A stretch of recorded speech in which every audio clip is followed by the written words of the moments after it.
Hi Colorado, this is Clete Crocker again at Appliance Factory Mattress Kingdom. And today I'm talking to you about ventilation.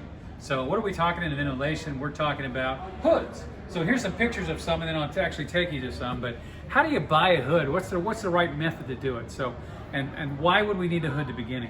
Some people always ask the question, should I even use a hood in my kitchen? I don't seem to ever turn it on. Well, the answer is absolutely yes. Every single kitchen should have a hood. Why is that?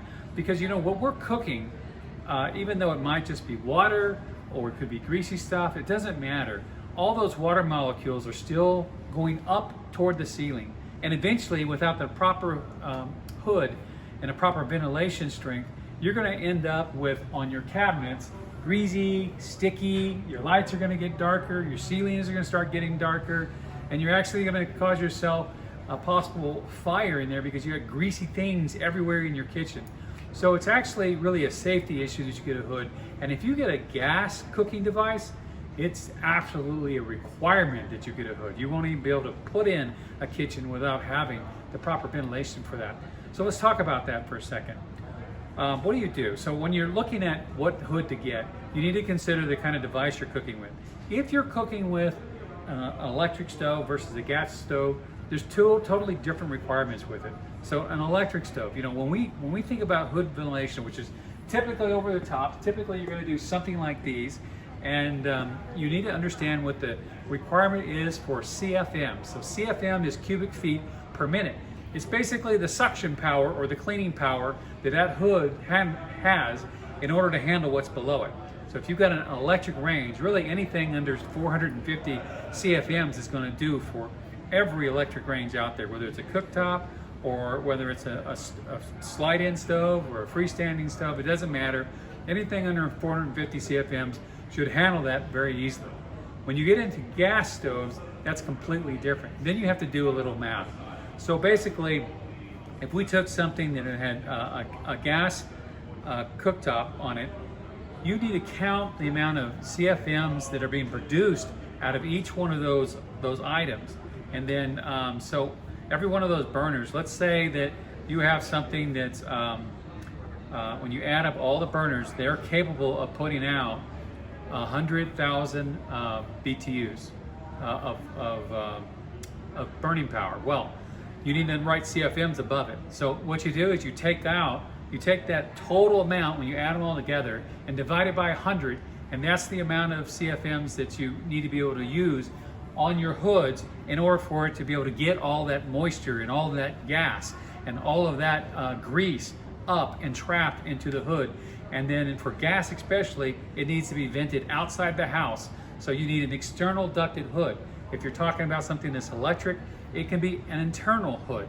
So either one of those scenarios, you need to understand what you're cooking with and what BTUs are being pumped out of the gas ranges especially, and then divide it by 100, and that tells you the requirement that you have on your CFMs in terms of your hood selection. So very important. So, you know, typically we can get something that has 50,000 BTUs out of the range, like a freestanding gas range. Well, you'd need something that's 500 CFMs. You know, if it's 100,000, you need something that's 1,000 CFM. So again, just divide it by 100. Now, let's talk about other important features. So for that, I'm going to take you first to the sign and let you see. These are hood walls. Now, these are traditional pro hood walls, and we're kind of in a luxury pro area of the store. This is more of a retail hood, and those can be used for gas or electric. You probably would never see this over electric. This could be either one. This is an island hood. You know, they look the same way as a wall hood, but they have metal all the way around, so they're designed to go in the middle of the kitchen. This is a downdraft hood. So what that does is something pops up behind the cooktop generally, and it sucks it that way, then down, and then out of the house. This is an insert, so if you have really nice cabinets, so take a look at this. If we wanted to put an insert in here, it's just the hood itself stuck up in here instead of you having exposed metal. So that's an insert hood.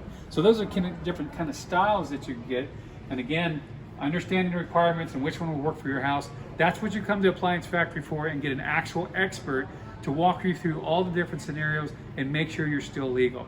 So speaking of legal, I'm in Colorado, and Colorado uses IRC rules. So these are the guys that set the standard of whether or not you have to have external venting or you can have internal venting into the house.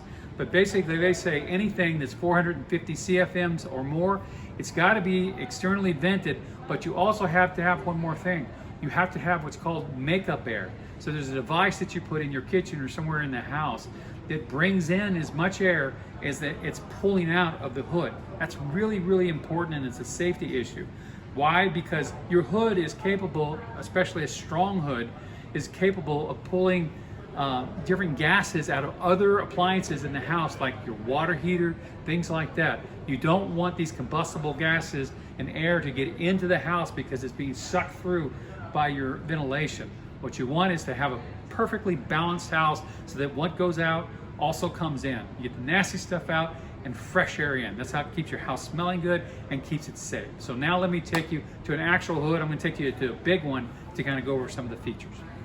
Okay, I want to give you a little bit more details about what I've been talking about. So again, very important that you understand certain houses require makeup air, and that's depending on the CFMs that we're sucking through here to make sure we have nice balanced air.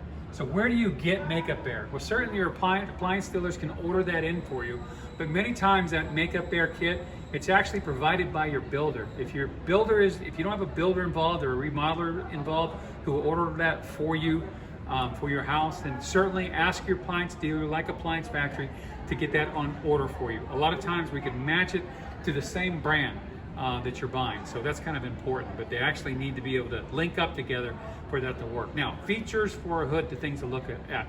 So we're looking at first the CFMs, how much CFMs will it suck up? That's the most important thing.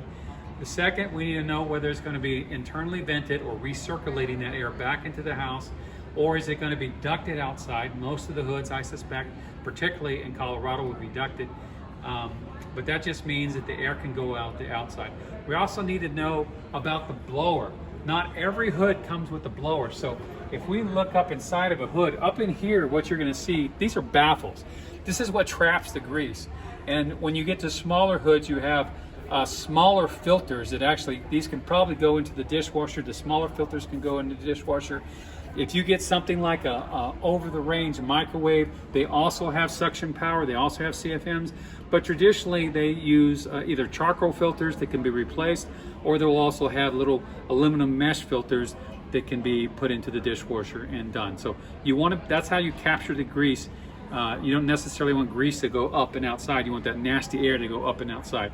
The grease needs to be collected and washed. So anyway, above this and above any baffles or filters is typically an internal blower that's inside the housing of this thing. And so when you get to the larger kitchens, we need to understand whether you want that blower to be on the inside. Would you like it to be up in the attic so it's a little more quieter for you? Or would you like it to be outside so it's completely quieter? And so, the nicer, more premium hoods, they can do all three. You just have to explain that to your sales associate so that expert can let you know what size. Every time we get further and further away from the hood, we have to have a stronger and stronger blower. So that adds up to the math that we're doing. The smaller hoods, the more residential style hoods, the less commercial style hoods, most of them will come with the blower already in there. And we just match that hood to what you have on the range. So that's kind of important. The other thing is lighting. What kind of lighting do you want? Sometimes things have regular light bulbs in there, or what they call incandescent light bulbs. Other times they have floodlights or halogen lights. Other times they have LED lights. LED lights is probably the most preferred because it runs cooler and it doesn't have to be replaced as often. Then we talk about noise. A lot of people forget there's very few hoods that are quiet. And so noise is a big factor. And so, when you look at a dishwasher, you're looking at dBAs for the sound factor. When you look at a hood, you're looking at zones, but it's zones with an S, so zones. And that the higher that number, the louder that hood's going to be. So as opposed to a dishwasher that just simply is referring to sound by how loud it is, a hood measures in how irritating it is. So, you can have two different noises. One of them sounds like a fire truck, another one just sounds like something loud, and it can be give you two different feelings. So that's something that you want to ask your sales associate. If sound quietness is very important to you, location of hood, or how this thing runs. Sometimes we can get you a hood that has brushless motors that makes it quieter, costs a little bit more, but sometimes it's worth it when you consider how long you're going to be in a house. So all these things are important. So again, how it sounds, how it's vented, what kind of filters you have. These big Pro ones, this one happens to have some floodlights in it, not floodlights, but heat lamps in it that makes it extra nice. You can get that on some of the smaller ones.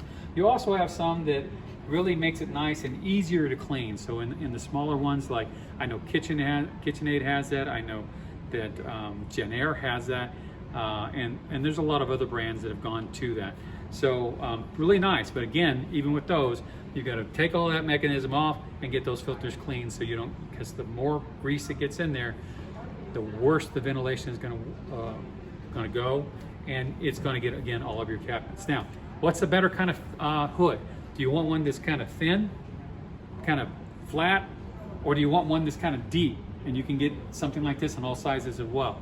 Well, the deeper is the better, because what happens is it traps more of the exhaust, more of the grease, more of the water that's going up through it, and it allows it to float up there until the blowers have a chance to suck all that out and up and through the filter. So the deeper is better, but frankly, the more desired ones are the more thinner ones out there, especially for, you know, like a 30-inch range or cooktop, or even a 36-inch range or cooktop. When you start getting into 36, though, we start seeing more of these. And again, most hoods in America are going to be wall hoods like this. Wall hoods come in this Pro style. They come in the chimney styles like we saw in the picture, the nice clean looks. And then there's also under cabinet styles.